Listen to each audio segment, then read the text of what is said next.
I'll give you just a couple of quick words about myself. I'd like to thank Naomi and Tom and the team for having me. So I went to medical school at Cornell. I did my residency there and at Sloan Kettering, went to the Cleveland Clinic after that, and I've been taking care of patients with kidney cancer in Philadelphia ever since, the last 20 years. And I think that this is one of the best cities, I must say, to receive care for kidney cancer. There's such depth of expertise here, scientifically, medically, surgically, that I think you can't sort of get better. And I share a lot of patients with my colleagues here, and at Fox Chase we have a really dynamic team, and I really want to thank you. I say that there's two goals that I have of this talk. The first goal is to just say thank you. Frankly, I'm humbled by the fact that every time a patient comes to see me or my team, that they're putting their trust in us. And after just an hour, or maybe even 2 hours, next time they'll see us, they'll be going to sleep, and they'll completely trust that we're going to do and act in their best interest. And I think that's a humbling experience for me and for my team. And the second thing I want to do with this lecture is just teach you a little bit, if I can, make you think a little bit differently about this disease. It's very easy for us to get sort of stuck in our medical terminology, but I'm going to try to make it so that it's understandable, because I know there's a whole spectrum of expertise here that patients have about this disease. Now, hopefully I'm going to use some metaphors to help you understand some of the things we're talking about. So with that, I'll finally say that there's probably no other city in the world where two urologic oncologists both have two Z's in their last name, Uzzo and Guzzo. And we actually both share the same hairstyle, so I'm fortunate to have him as a colleague. All right, so this is for patients, and I just say innovative thinking for locally advanced kidney cancer. Okay, disclosures. We work with drug companies. I'm just going to say that I'm about halfway through my career, 20 years in. I hope it's going to be about 40. And we've more than doubled or tripled life expectancy for kidney cancer in half my career. And a lot of it's because of the collaborations we've had with industry. This doesn't happen without physicians, scientists, industries, and patients allowing us to do these clinical trials. So thank you. So what is locally advanced kidney cancer? I'm going to start just by sort of explaining to you that the kidney is the greatest homeostasis organ we have. By homeostasis, I mean equilibrium. The kidney is responsible for lots of things. And one of the things that we know it's responsible for is filtering the blood. The filtration unit's called the nephron. This is what the nephron looks like. So blood comes into this tuft of blood vessels. It's filtered through this tubular system here, and then the blood returns. But then what the body doesn't want or excretes, the body gets rid of, and there's this exchange in this nephrons. Water in, acid out, potassium in, potassium out. So these are very active, metabolically active cells. They pump things in, they secrete things out. And these metabolically active cells in the proximal tubule need oxygen, they need blood vessels, they need all the things that metabolically active cells need, which means that it's a setup for things like cancer, because that's also what cancer cells need, right? They need more blood vessels, they need more oxygen. So all of this metabolism and disequilibrium that occurs in kidney cancer probably starts here in the proximal tubule of the nephron. That's the cell we think is responsible for most cases of kidney cancer. So once that kidney cancer starts to grow in that nephron, as Dr. Guzzo showed you before, it can get big. It could be as big as a tennis ball, a golf ball, a baseball. We use all these analogies. But then it can start to invade. And it can start to invade the fatty tissue outside the kidney. It can start to invade the fatty tissue inside the kidney. It can start to invade the vessels, the lymph nodes, and the nearby organs. So locally advanced kidney cancer basically means that that cancer is getting out of the capsule, the rind of the kidney, into the fat, into the vein, into the vena cava, and it's starting to progress. It's marching, it's starting to advance, getting into nearby lymph nodes or nearby organs, on the left side the pancreas, on the right side the liver. That's what locally advanced kidney cancer is. We call that increased stage, right? So it's important though that you know that there's a difference between clinical stage and pathological stage. A lot of times this is a subtle difference, but people don't recognize it. Clinical stage means what does the CAT scan basically show? Pathological stage means what does it look like under the microscope? So I show here, kidney cancer in the kidney can get out of the capsule and into the nearby fat. Now look at that CAT scan right there. This black stuff is fat. I don't know if the tumor, which is, I'm circling here where the line is, I don't know if the tumor is involving the fat. It's certainly right next to the fat.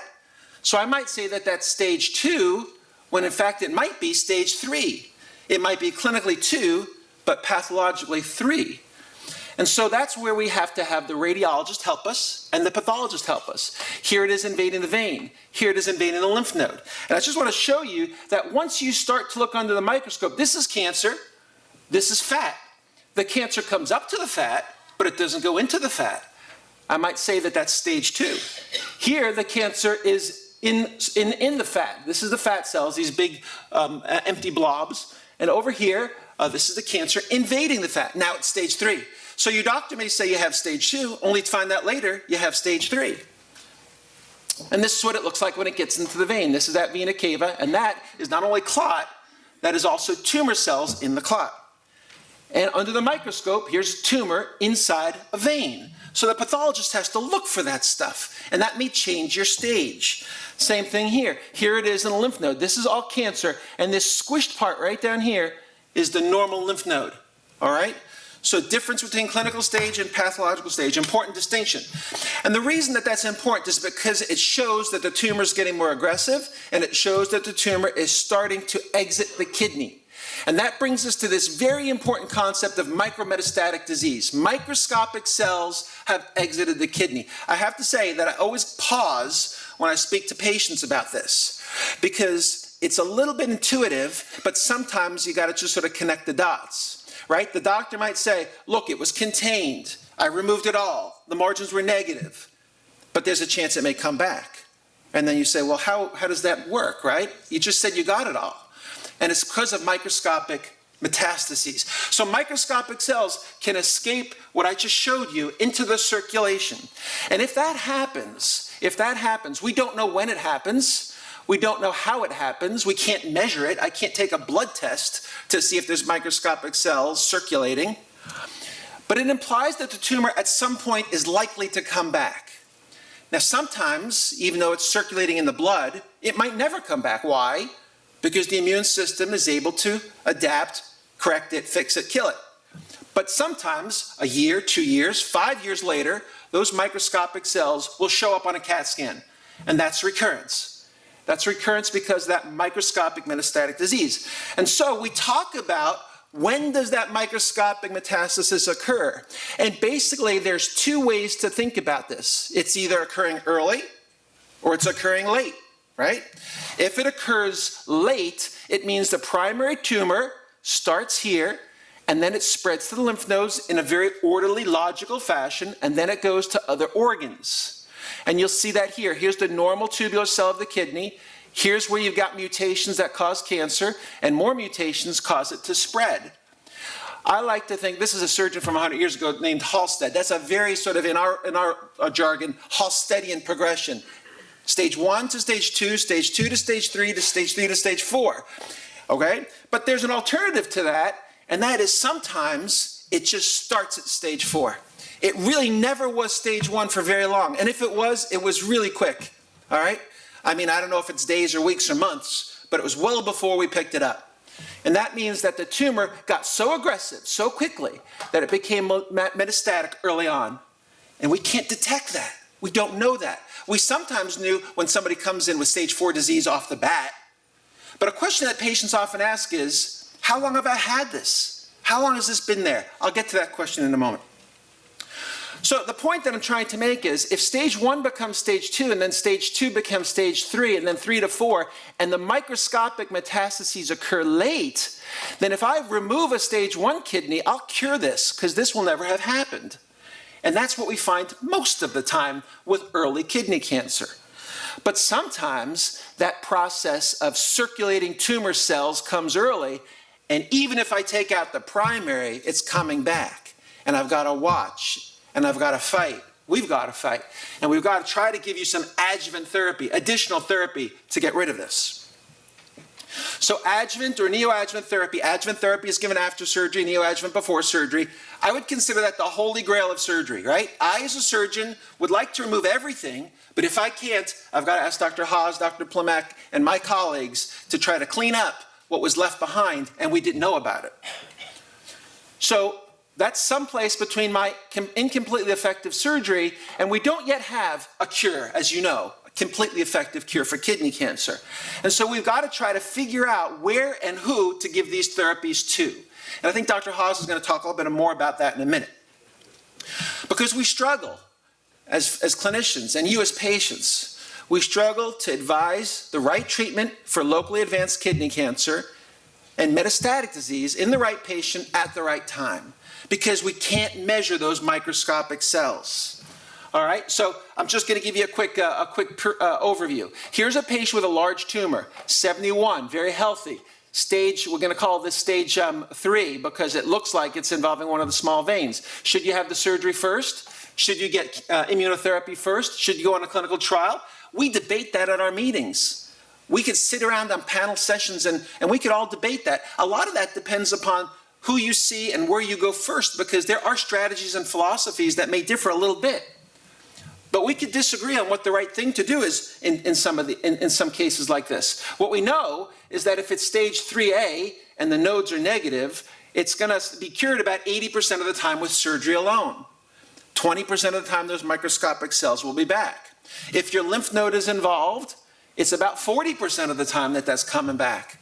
How do we stop that from coming back? And unfortunately, I should say fortunately, we now have better therapies. And I said this before, I'm halfway through my career and we've more than tripled life expectancy. Why? It's mostly because the combination of surgery and better therapies. When I was a resident, this is all we had, interferon, right? It wasn't very good. And so what we did is we always took out the kidney because that's as best as we could do. We didn't have good systemic therapies. But now there's a whole panoply of new therapies. I mean, a decade worth of new therapies for kidney cancer, and it really spills over to lung cancer and breast cancer and all other sorts of cancers. The research, I'm sure most people are aware, Bill Kaelin recently won the Nobel Prize in medicine recently for his sentinel work in kidney cancer, and all of that means for other cancers as well. So we have a lot of options, and that means we have to start to think strategically. Surgery is often perceived as playing offense. Systemic therapy is often thought of as playing defense. And I want to tell you as patients, you should rethink that a little bit. They're both offense, all right? Surgery and systemic therapy is both offense. So why do we take out a kidney tumor if we think it's locally advanced? Why do we take out a kidney tumor if we think it's metastatic? Because we want to get rid of as much of it or debulk it, get rid of as much of those bad clones as possible. And that may actually help, in some cases, the systemic therapy work better. And we debate this. It's complicated, but I just want you to understand there are some times where removing it in the setting of metastasis is still the right thing to do, but we really have to start to think strategically. And there are some clinical trials that guide us. So it's aggressive therapy surgically, but please think of surgery and systemic therapy both as being offensive, if you go with my metaphor. The guidelines, the NCCN guidelines, which Fox Chase has been involved with for many, many years, really still give the clinician a lot of leeway as to what to do if you've taken out a stage 3 kidney cancer or taken out the lymph nodes and you want to try to sort of give them systemic therapies or additional cures. We don't have all the answers, and I'm putting this here mostly to acknowledge the fact that clinicians and opinions may differ because there's no clear answer yet. But I start to think of this very strategically, and I'm going to use this metaphor here for a minute, and that is this idea that cancer is an ecosystem. And I'm going to explain to you what I mean when I say that. An ecosystem is kind of like a pond, and in this pond you've got lots of bacteria, and those bacteria are struggling for nutrients, and they're struggling against each other. Who's going to live? Who's going to die? It's survival of the fittest, right? And so at one point, somebody comes and dumps some chemicals in that pond. Some bacteria is resistant to it. Other bacteria die because of it. So you get this selection of the bacteria that are resistant to that treatment. And suddenly, you start to get this whole ecosystem in this pond, and one bacteria emerges as a super virulent or really killer bacteria. That's kind of like what cancer is. We have this whole collection of cells. We'll call them clones. And they have different mutations, and they have different responses. In one patient, we have all these different mutations. And so that's what kidney cancer is in every person who has it. And that's, in fact, what cancer is in every person that has it. And I can tell you some of the data. This is from a couple of years back, about 6 years ago, where they took one person, one single patient. They biopsied his kidney cancer in multiple places, biopsied his metastasis in multiple places, and looked at the mutations. And if you just look here, Where those blue dots are, those are all unique mutations in different parts of the primary tumor and unique mutations, different part of metastases. Meaning that these are all different clones. In my analogy, all different bacteria in that pond fighting for survival of the fittest. All right? I'm not going to go through too much of this really landmark article. This is a great article published in really Cell, which is the best scientific magazine, I think, by all accounts. And what these researchers in England did is they showed that the foundation for this sort of clones, these sort of survival of the fittest in kidney cancer, occurs when you've got a mutation in the third chromosome, the short arm of the third chromosome, 3p. And it probably occurs decades before kidney cancer emerges. And that is as unsettling as it comes. If you're 60 years old and you've got a diagnosis of kidney cancer, the natural thought is, this must have just occurred, right? Something happened last year, last month, 2 years ago. It probably happened as a genetic event a decade or more ago, and we just didn't know it. That's unsettling for me, as unsettling for me as it is for you. But that's what the science is starting to tell us. So what happens is you've got these mutations occurring when you're 30 and 40 for reasons that are unclear. You've got these cells that are sort of trying to fight each other, and then you have this randomness where some of them are living and some of them are dying, and maybe it's related to sort of environmental exposures, and maybe it's related to your immune system. And then there's this long period of latency where the cells are just sort of sitting there and you can't detect them until they finally, one clone emerges as the bad one. And as one clone emerges as the bad one, then we see it. We start to give immunotherapy and targeted therapy, and we start to kill some of them, but we're not fully successful yet. And ultimately, this results in advanced disease. And that's sort of the battle that we're all fighting when it comes to cancer. It's a different way of thinking about it.